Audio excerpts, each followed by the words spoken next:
Imagine you are standing at the edge of something, not a cliff, not a viewpoint, an edge of understanding. The moon is up over the Serengeti. The acacia line is black against a sky full of cold light.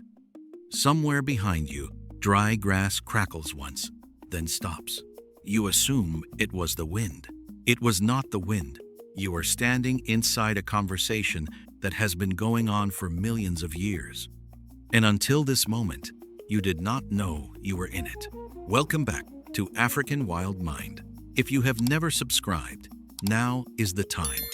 Because what you are about to hear will change the way you see darkness, silence, and stillness forever. Stay until the end. The final revelation is the one you will be thinking about tomorrow. Number 1. You probably imagine the African night as silent. Most people do. They picture darkness, emptiness, animals resting. But if you were standing at a waterhole in the Masai Mara right now, at the exact moment the last light leaves the grass, you would hear something that does not make sense at first. The insects become louder than your thoughts. Then, underneath that sound, there is something else, something you cannot quite locate. A low vibration, not in your ears, in your chest. What you are feeling is not thunder. It is a conversation. African elephants produce calls so low in frequency that the human ear cannot process them as sound. You feel them instead. Field researchers working with the Amboseli Elephant Research Project have documented that elephants use these infrasonic calls to coordinate movement, signal danger, and maintain contact with family members across distances that would take a human hours to walk. The herd you cannot see on the far side of the waterhole already knows you are there. They have been discussing you, not in the way you discuss a problem, in the way a system responds to new information. If you were very still and the air were moving in the right direction, you might notice the grass on the far bank shift slightly, not because of wind, because something very large just changed direction. This is not wandering. This is a decision made in a frequency you were never designed to hear. The wilderness was speaking before you arrived. It will keep speaking long after you leave. Number 2. There is a sound that travels across the Kalahari at 3 in the morning that most people, even experienced guides, initially mistake for something distant and unrelated. A whoop, rising at the end, almost like a question. Then silence. Then an answer from a direction you did not expect. What you are listening to is not random noise. It is a spotted hyena clan conducting a census.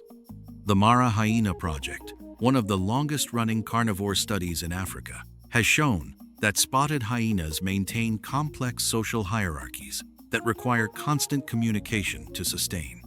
A clan can include dozens of individuals spread across a territory so large that visual contact between members is almost never possible at night. So they use sound as a map. Each call carries information about identity, location, and status. When you hear that whoop echo back across the dark grass, what you are actually hearing is a society checking itself, confirming who is where, confirming who is missing.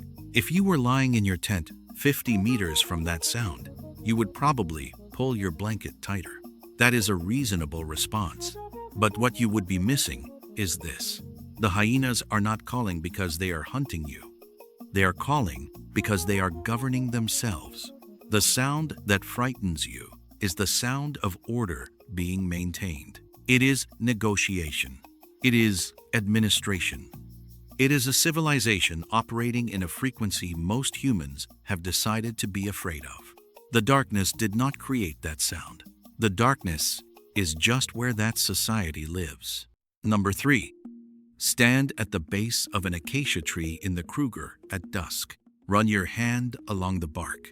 You will feel nothing unusual. A rough surface, old wood. But something happened here last night that you cannot see.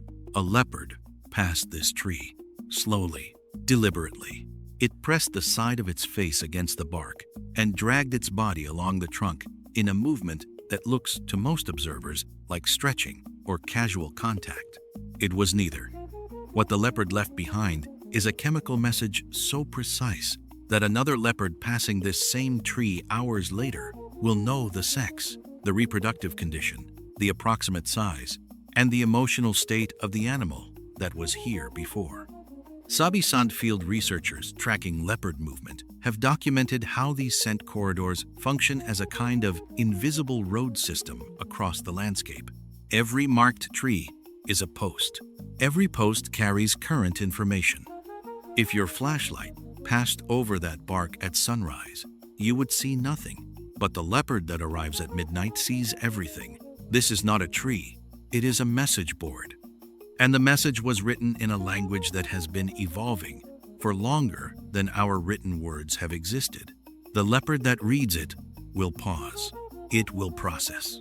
It will make a decision about whether to continue forward or change direction. That decision will determine where it hunts tonight. A branch, a piece of bark, a conversation between two animals who will never meet. Number 4. 3 days after the rain stopped in the Okavango Delta, something changed in the way the impalas moved. Not their speed, their direction. Specifically, the way they kept turning their heads toward a stand of trees they had been grazing near all morning. If you were watching from a distance, you might think they were nervous. You would be right, but the reason is not what you would guess. The trees were warning them. When a greater kudu, or impala, begins to browse heavily on acacia leaves, the tree responds.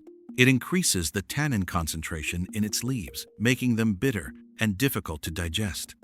But the more remarkable thing, documented through Southern African plant defense research, is what happens next. The tree releases chemical compounds into the air. Neighboring acacias downwind detect those compounds and begin increasing their own tannin levels before a single animal has touched them. The herd is not just responding to a tree. The herd is responding to a forest that is already responding to the herd. This is not stillness. This is a warning system. The trees are not passive. They are participants. They are part of the same conversation as the elephants, the hyenas, the leopard on the bark. When the impalas turn and move, they are not fleeing from a predator. They are reading a message that was sent by something rooted in the ground. The wilderness is not divided into animals and plants. It is one system, listening to itself. Number 5. In the hour before dawn in the Luangwa Valley, something happens at the waterhole that no human has ever fully witnessed in real time. You can only read the evidence after the sun rises. The tracks. A Nile crocodile, motionless in the shallows for hours, leaves a specific impression in the mud at the water's edge. A Cape buffalo herd approaches. They stop at a distance that seems too far. They should not be able to see the crocodile from there. The water is dark.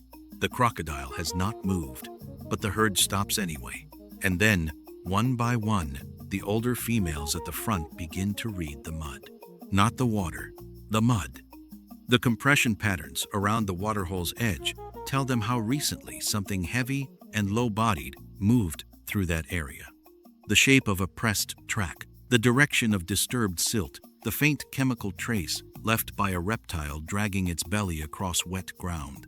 Camera trap evidence from long-term Kruger studies has shown that large herbivore herds alter their approach angle to waterholes based on information that is not visible to human observers.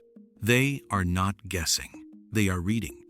If you walk to that waterhole at sunrise, you would see the tracks and think animals came to drink. What actually happened was more careful than that. A committee of experienced animals assessed a location, read its recent history, and made a collective decision about acceptable risk. This is not instinct in the simple sense. This is knowledge passed through a herd, applied to a specific place on a specific night. The waterhole is not just water, it is a record, and the animals that survive are the ones who know how to read it. Number 6. There is one thing that happens in the African night that, once you understand it, will make every other thing in this video feel like a preparation for this moment. It involves an elephant, specifically a matriarch. She is old. Her ears are torn at the edges. Her tusks are worn low. She has been alive long enough to remember droughts that the younger animals in her herd have never experienced. At 3 in the morning, deep in Amboseli, she stops. The herd stops with her, not because they heard something, not because they smelled something, because she stopped. She stands completely still for a long time. Her ears are forward. Her weight shifts slightly to her front feet. She is listening to the ground. Research connected to the Amboseli Elephant Research Project has documented that elephant matriarchs carry spatial and social memories that span decades. They remember where water was found during a drought that happened before some of their children were born. They remember which direction led to survival. In this moment, standing still in the dark, she is not consulting something. A memory so old, it has become instinct. A map written not on paper, but in the body of an animal who has walked this land for 40 years. She lifts her trunk. She tests the air in a direction that leads away from the dry riverbed, away from the obvious path, towards something the rest of the herd cannot yet understand. Then she moves, and the herd follows. Not because they were told, because they trust the memory of someone who has survived what they have not yet faced. This is not migration. This is not instinct. This is wisdom, stored in a living body, passed through movement, shared without a single sound.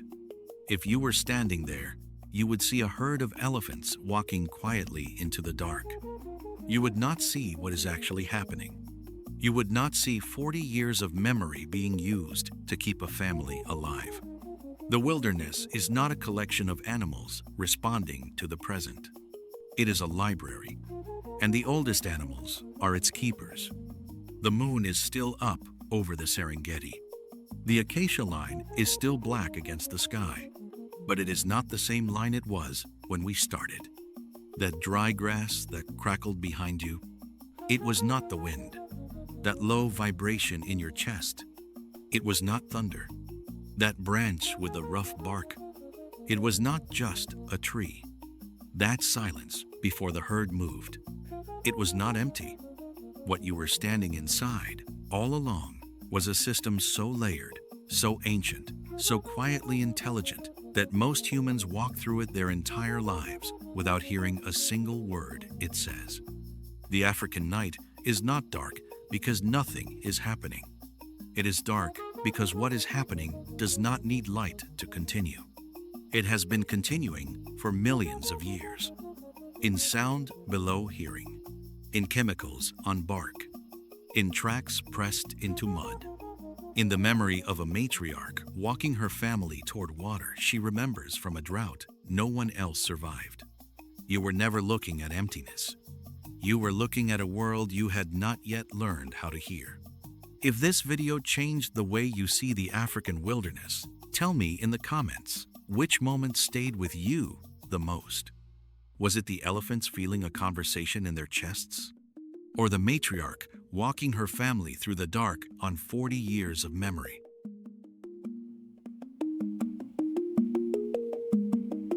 Thank you for watching.